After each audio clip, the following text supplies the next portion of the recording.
Good morning, everyone, and I hope you all are good. And I'll be teaching you today in some practical examples of CPTC, that is Computer Programming Through C. और computer programming through C में हम लोग कुछ practical approach देखेंगे, जैसे कि हम लोगों ने कुछ प्रोग्राम्स वगैरह जो हम लोगों के पास हो सकता है पॉसिबल, वो सारे प्रोग्राम्स जो हम लोगों ने लास्ट क्लास में किए थे, लेकिन उसका हम लोगों ने ये नहीं देखा था कि किस तरीके से वो प्रोग्राम एग्जीक्यूट होगा और कैसे रन करेगा। तो आज मैं वो आपको दिखाने जा रहा हूँ। तो I hope you will be able to understand. मैं आप लोगों को कुछ ऐसे प्रोग्राम जैसे कि सम एंड एवरेज, फिर Celsius to Fahrenheit and Kelvin, या Fahrenheit to Celsius and Kelvin, ये जो है आपको मैं आज कराऊंगा। और हम लोग ये भी देखेंगे कि किसी कोई सर्कल दिया है तो सर्कल का रेडियस अगर हम लोग डालते हैं तो उसका पेरीमीटर कैसे फाइंड आउट करेंगे, एरिया कैसे फाइंड आउट करेंगे। तो ये तीनों प्रोग्राम आज हम लोग देखेंगे। और आप लोगों से ये रिक्वेस्ट है कि आप लोग खुद से अपने अपने कंप्यूटर पे या फिर अपने जो भी आपके पास अवेलेबिलिटी है, मोबाइल है, उसमें भी आप लोग ये प्रोग्राम रन करवाएं ताकि आप लोगों के लिए सहूलियत रहे। तो let's start. I will be sharing you the screen. और ये देखिए, मैं आपको स्क्रीन शेयर करने जा रहा हूँ। यहाँ पे देखिए, मैंने सम और एवरेज का एक प्रोग्राम लिखा हुआ है, इंक्लूड studio.h। इसमें कहीं किसी को कोई दिक्कत तो होगी नहीं। इंट मेन इंटीजर इसलिए मैंने लिखा हुआ है यहाँ पे क्योंकि रिटर्न कराना होता है वैल्यू।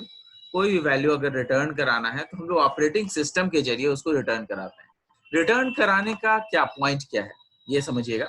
हम लोग रिटर्न इसलिए कराते हैं क्योंकि ये जो सी प्रोग्रामिंग है वो हम लोग कहाँ करते हैं, वो हम लोग किसी न किसी ऑपरेटिंग सिस्टम के ऊपर करते हैं। जैसे आपका विंडोज हो गया या फिर मैक हो गया, तो किसी न किसी विंडोज के ऊपर करते हैं।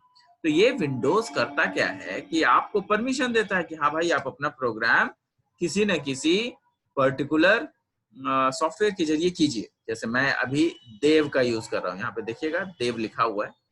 ये देव सी प्लस प्लस या सी दोनों का ही ये प्रोग्रामिंग लैंग्वेज का ये सॉफ्टवेयर है। तो उस पर मैं कर रहा हूँ। टर्बो सी पे आप कर सकते हैं, तो कोई दिक्कत नहीं है उसमें। मेरे पास थोड़ा सा डिलीट हो गया है टर्बो सी, इसलिए मैं इस पे काम कर रहा हूँ।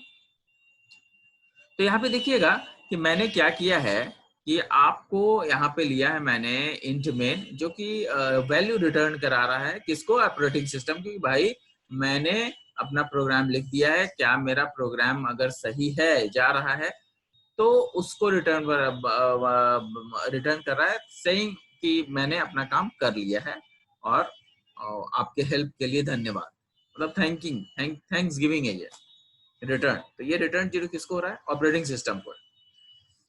अब यहाँ पे देखिएगा कि जो इंट आई एन एम जो हमने लिखा है, इंट आई एन सम, तो आई एन और सम इज इक्वल टू 0 को मैंने डिफाइन कर दिया। क्यों दिया है sum is equal to 0? Sum is equal to 0 इसलिए डिफाइन किया है ताकि सम के लिए कोई भी आपका नंबर 0 से शुरू होगा तो काउंट करने में आसानी होगी या कहीं कोई दिक्कतें नहीं आएंगी, इसलिए मैंने सम का यहाँ पे प्रयोग किया है। अब यहाँ पे देखिएगा कि जो सम का प्रयोग किया है वो तो बहुत ठीक है, लेकिन हमें एवरेज भी निकालना है। तो किसी भी, अब इस हिसाब से हमें इंटीजर लेना है। उसका जो वेरिएबल जो हमने लिया है उस वेरिएबल का टाइप इंटीजर होगा। ये वेरिएबल है और उसका टाइप इंटीजर है, इसलिए हमने लिखा इंट। लेकिन ये वेरिएबल का टाइप इंटीजर हम लोग ले रहे हैं, लेकिन कोई जरूरी नहीं कि जब हम लोग एवरेज निकालेंगे तो वो भी इंटीजर आएगा। कोई जरूरी तो है नहीं। क्यों? क्योंकि एवरेज जब निकालते हैं तो 3 नंबर 4 नंबर को डिवाइड करते हैं, है ना, उसको प्लस करके और फिर उसको डिवाइड करते हैं जितने भी नंबर्स हम लोगों ने लिए हैं उससे। तो जब डिवाइड करेंगे तो ऑब्वियसली वो पॉइंट में आंसर आएगा। तो इसीलिए हमने एवरेज को क्या किया है कि पॉइंट ले लिया है, फ्लोट ले लिया है। फ्लोट में लेने से फायदा क्या हुआ कि जब जो भी आपका आंसर आएगा वो एग्जैक्ट आंसर आएगा। अब हमने प्रिंट करा लिया, ये आपका एक प्रिंटिंग स्टेटमेंट है ताकि उससे हमें पता चल सके कि अब हमें वैल्यूज डालने हैं। अब यहाँ पे हमने क्या किया है, please enter how many number you want, कितने नंबर आप डालना चाहते हैं। यहाँ पर मैंने दे दिया n नंबर्स, मतलब मैं आप ही से पूछ रहा हूं कि कितने नंबर आप डालना चाहते हैं, 3 नंबर, 4 नंबर, 5 नंबर, जितना नंबर आप डालना चाहते हैं उतना नंबर आप डालिए और उसके अनुसार जो है आप उसका एवरेज पाइए। मतलब I have not fixed it कि 2 ही नंबर का निकलेगा या 3 नंबर का निकलेगा, 5 नंबर का निकलेगा, आप जितना नंबर दें वो सब का निकल सकता है। और उसके लिए हमने n ले लिया, n को एज अ n जो है हमने यहाँ पे वेरिएबल लिया था, n को हमने क्या किया, इनपुट स्टेटमेंट में स्कैनफ में प्रयोग कर दिया। अब आप देंगे 4 नंबर तो 4 ठो वैल्यू आपको देना पड़ेगा, अगर आप देंगे 5 नंबर तो 5 ठो वैल्यू देना पड़ेगा। एग्जाम्पल में देखिएगा, यहाँ पर मैंने क्या किया, स्कैनफ करा दिया, n वैल्यू दे दिया, फिर कराया मैंने enter the elements one by one. अब ये जो नंबर है वैल्यू का उसको मैं एंटर करा रहा हूं, ठीक है, इसीलिए मैंने यहाँ पे फॉर लूप लगा दिया। अगर ये फॉर लूपिंग नहीं लगाया होता मैंने तो सिंपल मैं लिख सकता था राइट 2 नंबर्स, राइट 3 नंबर्स, ऐसे मैं कर सकता था। तो कोई बात नहीं है, फॉर लूप वगैरह भी इसमें हम लोग यूज कर सकते हैं। धीरे धीरे चूंकि हम लोग अब लूपिंग में जाएंगे और प्रोग्रामिंग स्किल्स को पहचानेंगे, तो ये फॉर लूप क्या करता है कि ये रिपीटेशन करता है, ये पर्टिकुलर रिपीटेशन करता है। जैसे आप फॉर के अंदर ये जो स्कैनफ और सम है, इन दोनों को रिपीट करते रहेगा जब तक कि इसकी वैल्यू सेटिस्फाई ना हो जाए। जैसे i इज इक्वल टू 0 है, i is less then n है, प्लस प्लस आई या i प्लस प्लस जो भी लीजिएगा ले सकते हैं। तो यहाँ पर हम लोग फॉर का चला रहे हैं, i इज इक्वल टू 0 कहने का मतलब i तो हमने 0 लिया है, i लेस देन n कहने का मतलब क्या है, लेस देन n कहने का मतलब यह है कि क्या n से छोटा है। n से छोटा क्यों, क्योंकि i हम लोग दोनों ने 0 लिया है तो n से एक नंबर छोटा होगा। अगर i की वैल्यू हमने 1 ली तो आपका n के बराबर हमें i is less than equal to n लिखना पड़ता है ना। खैर एनीवेज, अगर इसको ना चाहें तो आप नहीं भी लिख सकते हैं और आप 2 नंबर 3 नंबर को आप सम और एवरेज करवा सकते हैं। उसके बाद हम लोगों ने यहाँ पे स्कैनफ कराया, sum is equal to sum plus numbers, average sum, और ये इसके बाद इसको हमने प्रिंट करा दिया। सम बाई n होगा, जो भी सम आएगा तो पहले यहाँ पे सम कैलकुलेट हो जाएगा और जो सम आएगा उससे डिवाइड कर देंगे जितना भी n नंबर हम लोग लिए हैं, तभी तो एवरेज निकलेगा। तो this is how it is working, इसमें कहीं कोई प्रॉब्लम नहीं है। अब देखिए मैं इसको रन कराने जा रहा हूँ, यहाँ पे रन है, प्लीज एंटर द वैल्यू और एंटर द नंबर। अब आप जितनी वैल्यू चाहें, 4 लीजिएगा 4 ले सकते हैं, छोड़िए 5 ले लेता हूँ, 5 ले लेते हैं, ठीक है। अब उसके बाद फिर कह रहा है please enter the elements one by one. अब कौन कौन सा वैल्यू, सपोज कीजिए कि हमें 1, पहला 1, फिर 2, फिर 3, फिर 4, फिर 5, ये नंबर को हमको ऐड करना है, ठीक है, और उसका एवरेज भी निकालना है। फिर उसके बाद एंटर करेंगे हम लोग, सम is of 5 numbers 15, average of 5 numbers, divide कर दिया 15 को 5 से, 3 आ गया, ठीक है। तो इसमें आपको कहीं प्रॉब्लम नहीं होना चाहिए बशर्ते कि फॉर लूप। अब फॉर लूप को हम नहीं भी लिख सकते। सपोज कीजिए यहाँ पर मैंने क्या किया कि एक और प्रोग्राम में आपको करके दिखा रहा हूँ, सेम चीज को मैं करके दिखा रहा हूँ, ठीक है, बहुत हल्के तरीके से। ये आपका था,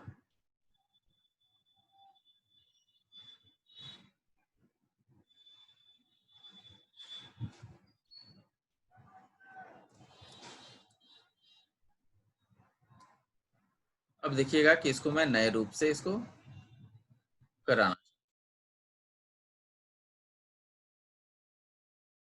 अब यहाँ पर मैं चेंजेस कर दूंगा, मैं चेंजेस क्या करूंगा वो देखिएगा। यहाँ पर आई मैं लूंगा ही नहीं, यहाँ पे मैं सीधा एन लूंगा, ठीक है।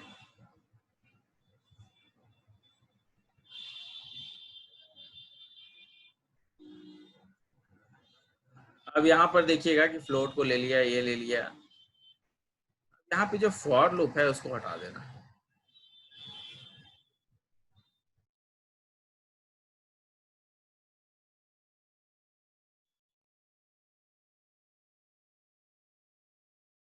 अब जो है यहाँ पे हम लोग क्या करेंगे कि सीधा सिंपल लेंगे, हम लोग इसको भी हटा देंगे।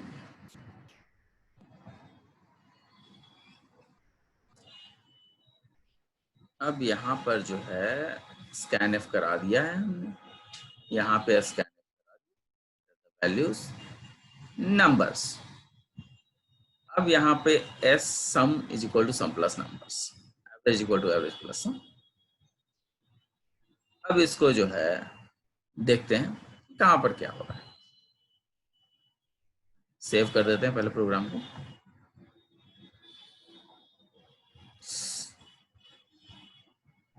सॉरी, इसको सेव करना था।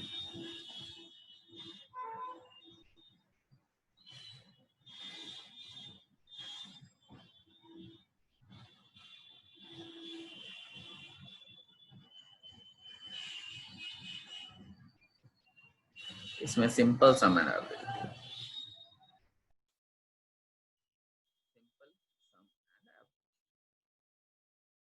हमने स्टोर कर दिया। नाउ ये हम लोग रन करा रहे हैं। अब देखिए जब रन करा रहे हैं तो ये पूछ रहा है please enter the number you want. Suppose कीजिए मैंने 4 दिया, ठीक है। Please enter the elements one by one, 1 2।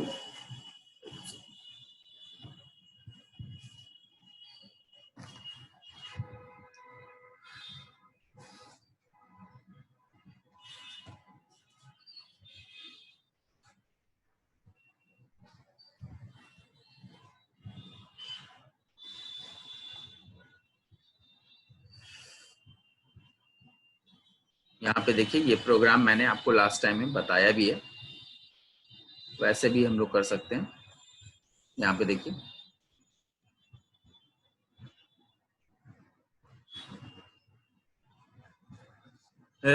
write a program to accept 3 numbers and compute their sum and average।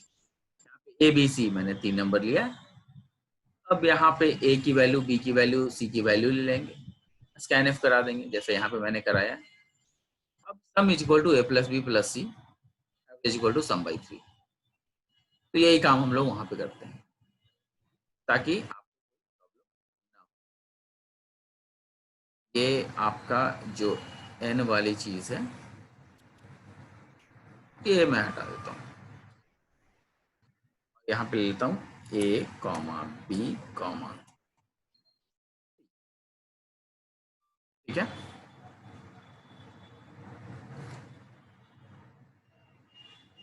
यहाँ पे नंबर्स भी,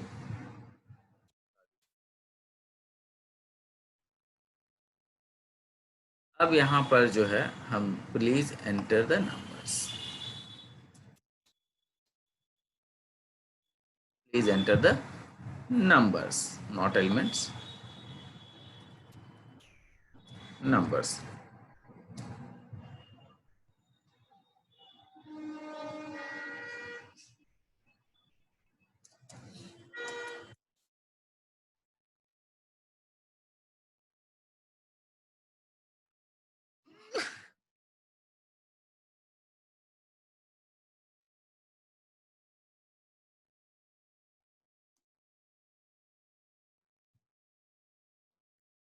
अब यहाँ पे नंबर्स को ऐड करने की बात हो रही है।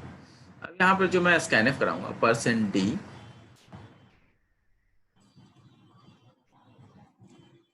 परसेंट डी, परसेंट डी,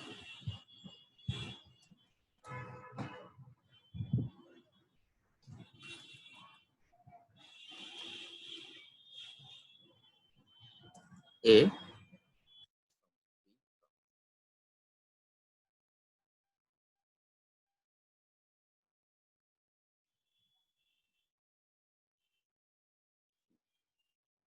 और यहाँ पे मैंने स्कैनफ करा दिया। अब उसके बाद सम क्या करेंगे, सम के लिए हम लोग यहाँ पे लिख देंगे ए प्लस बी प्लस सी, है ना।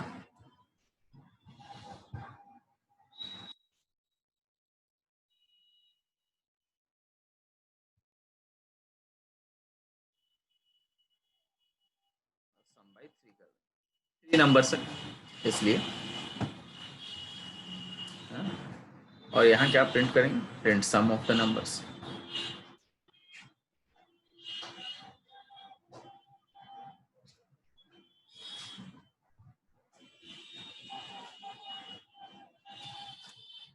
कुछ चेंजेस मैंने किए हैं।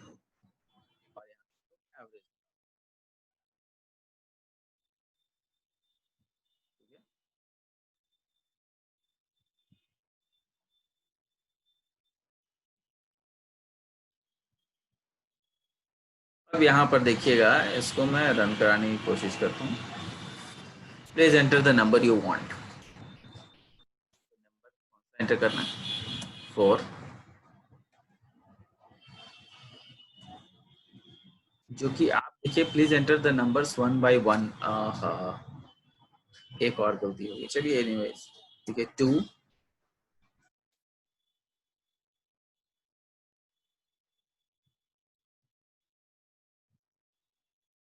मैंने सेव नहीं किया है, सेव कर लेते हैं हम लोग पहले।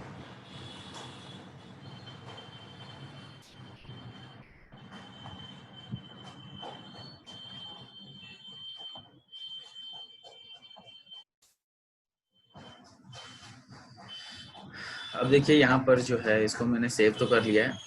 अब यहाँ पर आपका जो आंसर आने वाला है वो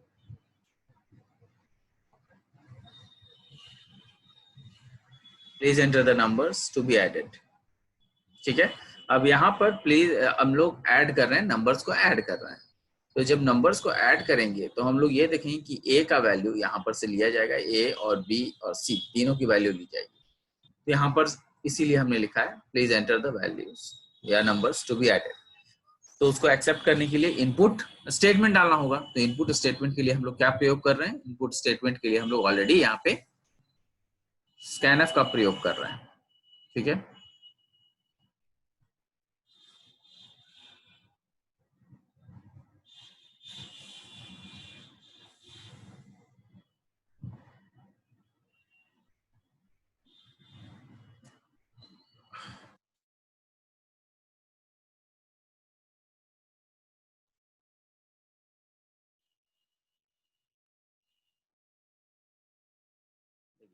एक नंबर डाला तो एक नंबर लिया है, ठीक है। इसलिए यहाँ पर ये सही आ रहा है। हमें ए बी सी अगर 3 नंबर लेने हैं तो 3 बार हमें इनपुट कराना पड़ेगा। हम लोग जो है इसको एक बार क्लोज कर देंगे यहाँ से, और उसके बाद फिर से हम लोग उसको खोलेंगे।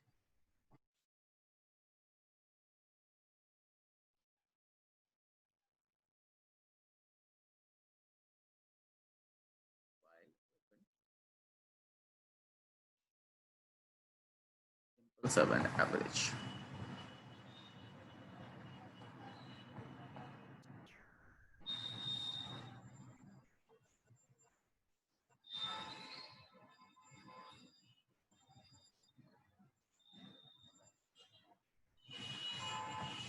चलिए एनीवेज, आप ये देखिए कि ये वाला जो प्रॉब्लम था, ये आपका जो है इसमें कहीं कोई प्रॉब्लम नहीं आ रहा है। ये वाला में थोड़ा सा प्रॉब्लम आ रहा है। वो प्रॉब्लम इसलिए आ रहा है क्योंकि ये चीजें पहले मैंने की थी तो ये स्टोर्ड रह गई हैं। ये जो है वैल्यूज स्टोर्ड रह गई हैं और इसकी वजह से जो है ये रिजल्ट्स नहीं दे रहा है। लेकिन आपका वही सम वाला जो है वो मैं फिर से आपको करके दिखा दूंगा। थोड़ा सा आगे बढ़ते हैं, हम लोग एक और प्रॉब्लम कर लेते हैं रेडियस का। ये रेडियस है।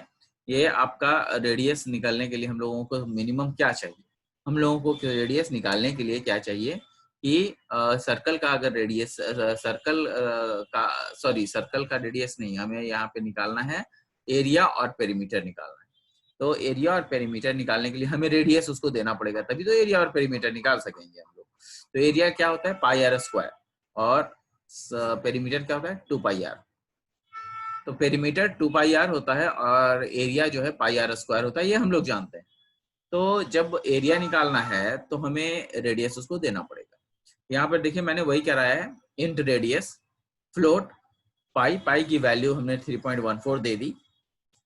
एरिया और सरकमफ्रेंस मतलब पेरीमीटर जो है वो हम लोग निकालना चाहते हैं, इसलिए उसको भी एज अ वेरिएबल हम लोगों ने ले लिया है। यहाँ पे एंटर रेडियस ऑफ सर्कल, यहाँ पे हम लोग क्या कर रहे हैं, एंटर करा रहे हैं सर्कल, रेडियस का सर्कल को एंटर करा रहे हैं।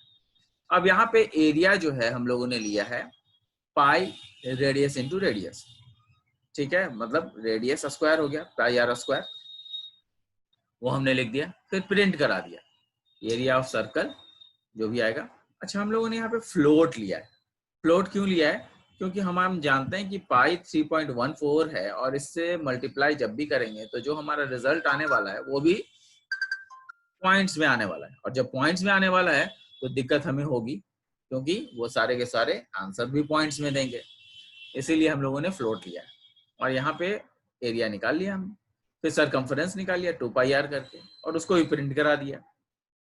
अब इसको देखते हैं हम लोग रन करा के। Enter the radius of circle. अब सपोज कीजिए कि मैंने रेडियस ऑफ सर्कल दिया 4, ठीक है, देखिए एरिया ऑफ सर्कल निकल गया pi r square, radius 4 into 4 that is 16, और पाई की वैल्यू होती है कितना 22/7 जो कि 3.14, तो 16 या 48 मतलब 50 हो जाएगा। और सरकमफ्रेंस जो है आपका 2 पाई आर होता है, तो 2 into 3.14 दैट इज 6.28 है ना, और आर की वैल्यू कितनी है 4, तो 2 पाई आर मतलब 6.28 को अगर मल्टीप्लाई कर देंगे 4 से आपको 25.12 आ जाएगा, जो कि ऑब्वियसली आपका एरिया ऑफ सर्कल का आधा होता है। एरिया ऑफ सर्कल सॉरी नहीं, आपका जो सरकमफ्रेंस है वो आपका निकल गया है, तो इस वजह से जो है आपका यहाँ पे एरिया ऑफ सर्कल और ये दोनों ही निकल रहा है। इसको आप लोग ध्यान से कर लेंगे, यहाँ पर आप देखेंगे कि क्या हम लोग ले रहे हैं, क्या फ्लोट ले रहे हैं, क्या इंट ले रहे हैं, इंटीजर क्या ले रहे हैं, वो सारा चीज यहाँ पे आपको देखने को मिल जाएगा। Next is Fahrenheit to Celsius. एक और प्रॉब्लम है कि फ़ारेनहाइट में अगर नंबर दिया गया तो सेल्सियस में कैसे कन्वर्ट करेंगे। अब यहाँ पे देखिए मैंने आपका प्रोग्राम लिखा हुआ है, हम लोग मेन फंक्शन में है, ये भी हम लोग फ्लोट लेंगे। क्यों लेंगे, क्योंकि सेल्सियस, फ़ारेनहाइट और केल्विन, अब इसमें हम लोग ये भी कर रहे हैं कि केल्विन में भी चेंज कर रहे हैं। मतलब अगर हम लोगों ने फ़ारेनहाइट में कोई नंबर दिया, मतलब फ़ारेनहाइट में कोई टेम्परेचर दिया, तो that temperature will be converted to Celsius and Kelvin. तो यहाँ पे सेल्सियस और केल्विन दोनों में ही हम कन्वर्ट कर सकते हैं। अब यहाँ पे देखिएगा कि फ्लोट सेल्सियस, फ़ारेनहाइट और केल्विन दिया हुआ है। Enter the temperature in Fahrenheit, Fahrenheit में हमने नंबर दे दिया, और यहाँ पे सेल्सियस है फ़ारेनहाइट -32 डिवाइडेड बाई 1.8, तो Celsius is equal to %F और फिर उसके बाद सेल्सियस। और केल्विन हम लोग जानते हैं, यहाँ पे सेल्सियस का जो फॉर्मूला होता है फ़ारेनहाइट -32 बाई 1.8 है ना, तो ये फॉर्मूला ही होता है, और केल्विन का फॉर्मूला हमने पुट कर दिया। जो भी आपका सेल्सियस में आता है, सेल्सियस में जो भी आएगा उसमें से प्लस कर देंगे, तो सेल्सियस का फॉर्मूला प्लस 273 ये आपका केल्विन का होता है। अब इसको देखिए मैं रन कराने जा रहा हूँ। Enter the temperature in Fahrenheit. Fahrenheit में टेम्परेचर समझिए 98.4 लेते हैं, है ना, 98.4 जो कि नॉर्मल बॉडी टेम्परेचर होती है। अब ये देखिए आपको रिजल्ट आ रहा है 36.8 और केल्विन में 310, ये दोनों ही आपका नॉर्मल है। तो इस तरीके से हम लोग प्रोग्रामिंग करते हैं, और आशा करता हूँ कि आप लोग इसको जो है खुद से करेंगे, सीखेंगे, और ये वाला जो प्रॉब्लम जो हम मुझसे नहीं हुआ है इसको आप देख लें, ये रन कर रहा है, लेकिन ये चूंकि ऑलरेडी मैंने रन दूसरी जगह करा दिया था और इसको जो है, तो ये सही से आपको आंसर अभी यहाँ पे नहीं दे रहा है, लेकिन आपको देगा। इसको अगर जो है आप कराइएगा तो ये आंसर आपको देगा। क्यों देगा, उसका रीजन ये है क्योंकि हम लोगों ने जब इसको इस प्रॉब्लम को किया तो ये ऑलरेडी पहले से सेव्ड प्रॉब्लम था, उसको हम लोगों ने इसमें एग्जीक्यूट कराने की कोशिश की, जिसकी वजह से इसके स्टोरेज जो है वो पूरा क्लियर अप नहीं हुए, जिसके कारण ये रिजल्ट अभी नहीं दे रहा है। लेकिन इसको आप करेंगे घर पे, इसको आप अपने कंप्यूटर पे कीजिएगा, it will give you the answer. तो इसके साथ ही मैं आपको ये वीडियो समाप्त करता हूँ।